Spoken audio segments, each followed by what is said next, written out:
হরে কৃষ্ণা। কেমন আছেন সবাই? আজকের রেসিপি খুলনা বা যশোরের বিখ্যাত নারকেল দুধ দিয়ে আমড়ার চাটনি।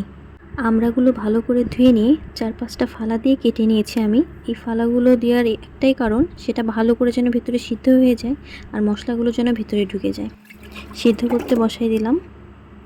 এরপর আমি নারকেলগুলো কেটে নিয়েছি এভাবে, আর মিক্সিতে দিয়ে এবার আমি দুধটা বের করে নেব। কড়াইতে দিয়ে দিলাম তেল, দিয়ে দিচ্ছি সরিষা। এরপরে আমি সিদ্ধ করা আমড়াগুলো এতে ছেড়ে দিচ্ছি।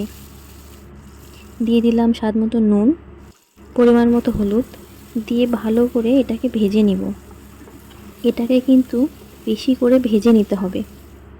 এই যে আমার ভাজা হয়ে গেছে, এইরকম হয়ে গেলে তারপর এতে নারকেলের দুধটা অ্যাড করতে হবে।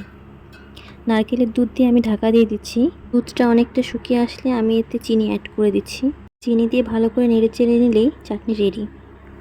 রেসিপিটা কার কেমন লাগলো অবশ্যই জানাবেন কমেন্টে। হরে কৃষ্ণা।